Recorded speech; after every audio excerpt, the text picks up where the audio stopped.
abonnés, aujourd'hui je vous ai amené une surprise. Voici Sylla Bissalou. Voilà, aujourd'hui nous allons essayer de parler de la biographie de Sylla Bissalou. Et Bele Bayebiye Azamwasio ayoko tombo la théâtre congolais donc Azamwasio Azana Circe ya makasi ou Azana ba fan et Bele na éviter ceux qui les artistes mon quoi les qui na ba fan Azate donc Azan #1 numéro a joué tellement qui to quoi ça la musane bien alors le long na sepeli boy ben pe histoire na pe biographie na alors o etali biographie à Mams wana ba kombo ba benga kaye Mams l'impératrice Pomba Sen donc ba azana ba kombo belé ba tubo comme ba kombo ana nyonso na ba commentaire donc azana ba fan tellement ebelé qui ba fan na kombo na bango Abakouk donc Babakouk nyonso na pesi bino mbote sika bozali donc Babakouk nyonso bo se manifester na ba commentaire donc na memeli bino Mams na bino alors tokei eloko liboso bongo na bino na nubo yeba Sylla kombo na nani vrai nom na donc kaka Sylla Bissalou alors eza vraiment kombo na tonini alors Sylla Bissalou non na eza Bissalou pour baza famille Bissalou alors poste non naye eza Kisila prénom o ba botela ye ezali Christine Marthe kombo o ba botela ya wana Christine Marthe alors aza mwana mwasi oyoyo abotami na libota ya 7 enfants 6 filles dont un garçon donc azali bongo avant dernière aza mwana mwasi o alingamaki mingi pa papa na linga ke mingi makasi mingi vraiment aza mwana mwasi oyo akola pe na bonne éducation ndenge bozomoneana déjà aza fi oyo arriva jamais kosala théâtre donc ye ambition na ezalaki un jour abimane journaliste donc abandaki koyeba ke soki azwi diplôme d'état na université akosani journalisme po aki abima lokola idole na ye moko abandaki kolinga na kombo ya Chantal Kanyembo donc abandaki kolinga tellement fi wana ndenge abandaki kosala demoiselle wana ndenge abandaki kosala mosala neki abandaki loba non nga fona abimaka lokola Chantal Kanyembo donc ti Sylla abandai kotanga wana azalaki grande dérangeuse moko na betemno li solo si la grande dérangeuse na salle donc azalaki fi abandai ko animer salle abandai ko animer ndaku na bango donc de babota bango non papa bango vuma mona ke non moi no vuma onde suka vuma ko suki sanga mo bulu ya suka mo bulu a mibali te mais mo bulu na ndenge ke ye donc animera ne salle ba professeur o bano vuma ba kenaka sango ke grande dérangeuse voilà Sylla donc papa lemba ba rapport nyonso bazo benga kaka mwana na yo awana école azosala mais elle était très intelligente ti papa le mwana abaisenga donc nabota mwasi okasa mwana mobali bo papa lobi tenga na okanika tango ozwa diplôme d'état na batu nyonso na famille de bébé qui rêve Sylla eza azala journaliste Baïba qui peut idole naye ezaki Chantal Kanyembo. Alors, papa le dit tenga na ozele na opé cette punition attend yo ozwa diplôme d'état. Alors tant Sylla yo ozwa diplôme d'état et comme que Sylla que banda université bo Sylla yo ayeko annoncer papa nga ngina kene na ngana ifasik tout ça papa bise stop. OK ifasik OK ina. Sylla kamwe ina non que lukani na ina papa non ce baby rêve nanga ezanga na journaliste nga non kende ifasiki buna papa lobi na pesi punition onyoko linga pe mingi donc azaki tellement mwana mo boye oyo vraiment balobara suka na dérangeuse donc papa lobi nga aboti mwasi okakisa mobali abinga lokwa yaza muta makelele il faut akele na okuna na ina comme ça makelele wana okekosala nguna ina donc ba pesa ke punition donc asala théâtre lokola moi punition mo batindende na ina tango akena ina kuna komi donc ezalaki tellement ba forcer show ezate photo sa o papa lobi akomi kuna azokokani pe makambo ngote donc ba professeur ina batalier babi mais yo yeko sa ninya ote ngasu na ya eza pour papa biso forçanga boy na bo mais ceux qui bazo tient na scène bazo remarquer kaza ne lokomo katinae ben si babite yo zo boya ko travailler na biso awa nous ne lokomo ko boy katina donc okene musika meya te loko ezate asaka moi basambla mais or que si la malgré que bando linga théâtre te mais ezaki le quoi donc sera jouer be batu fo baka moi sera sale le batu batu bazo ka moi donc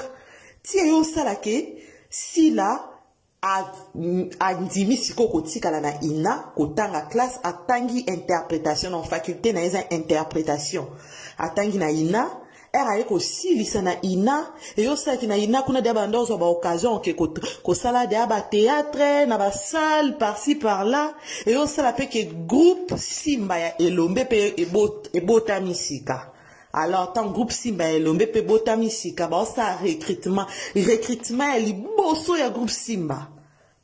Nde bazwaka sila zara moi jeune fille ya liboso na recrutement. Donc ba recruter ka donc premier recrutement karabo ayaka. Donc bien qu'akutara na batu, akutara na ba Solange Mindondo, akutara na moi batu bazalaka mais ba Irsid Pechanga ba Léa ba ya kokuta sila pour azaka moi so ba recruter ka liboso. Alors si la bisalu il donne na ya théâtre ezala bongo Solange Mindondo aussi akufa atika biso. Donc, si la Bissala bande kolinga tellement joué le quoi pour Solange Mindondo a bande ko jouer tellement kitoko que si la paix a bande koluka a joué le kolae si le logo talanenge si la a cartona ka si la joie kitoko donc ana ba kombo belé ba pesa e donc ya somo. Donc aza mwana mwasi oyo rôle nyonso boko pesa e a jouer. So bobi se bozong c'est mwana 10 ans a jouer. Rôle a mobile a jouer. Rôle nyonso boko pesa e donc aza suka. Actrice ya boy nan batu ba monate nan ba remarka tant la ya boyete o eza grâce à Nzambe donc likolo na ye aza vraiment balobaka meilleur de sa génération voilà na pesi sous babaku nyonso mbote donc babaku nyonso bo se manifester wana na ba commentaire alors eloko bongi boye ba na carrière ya sila bisalu asali 17 ans de carrière déjà pour to pesto continue la biographie na ye elle est. Oui, alors, où est la date de naissance, c'est Sila. Donc, elle est née le 25 avril 1976. Donc, Azasiko n'a 45 ans, Antiko fêté 45e année naïe. Bon, où est l'état civil, ya Sila, elle n'est pas encore mariée. Aza célibataire engagé, donc Aza déjà ou Aza na vie naïe, donc papa Aza déjà, mams na biso Aza déjà na papa naïe, donc papa Aza déjà na vie naïe, papa déjà a combla vie douana, donc bientôt pe tokoyoka par la grâce de Dieu milulu ekobeta voilà. Alors si la bisalou azana na mwana te na boti te alors ba nebele bomona ba présenta aussi la na mwana moboy bazala ba nièce na e possible aza tellement na ba nièce ebele mais nanu aboti te mwana na ye moko biologique azate nanu aboti te aza ba genre ba fio balingara abali nanu bongo aboti donc ba fi mususu to ba mama mususu to ba sœur mususu ba kola kana ba principe bongo acha moi principe na vie na ke a sunga na ngi mwana nga abotama na mariage que ce na bali na kobota donc c'est ça âge ezana nous elle a 45 ans Sarah bota na âge nini donc rien n'est impossible à Dieu azana notre mams est encore trop jeune a kobota kaka pe akobala par la grâce de Dieu voilà. Et là, qui est internaute et belé et puis ça qui est un peu polémique dans les réseaux sociaux, si la bisalou donc a remporté qui donc naibisibino 13 diplômes de mérite na wanzonzing donc plus moi quoi ya femme de distinction botalempe ba trophée o yazwaki donc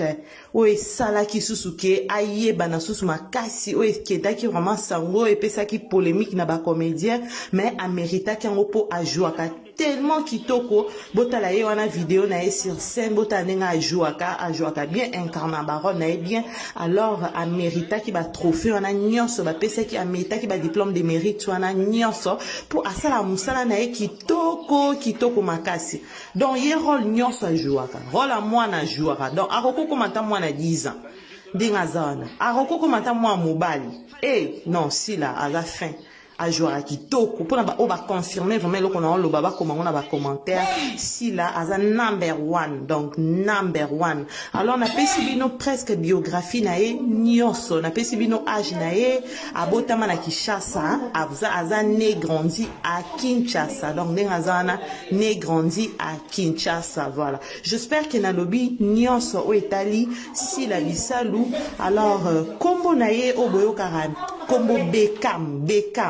Beckham wana ba producteur mba pesa yango tellement bande ko jouer kitoko ndi ba producteur ba yaka ko pesa ye kombo wana ya Beckham, les transferts les plus chers. Voilà. J'espère bino mo boyebi cuisine yani kitiva zola la tazo sala toujours ba recherche olinga cuisine yani ko leka vidéo te amams na biso j'aime commentaire soit pour s'abonner to s'abonner s'il vous plaît nzamba lola pambola bino.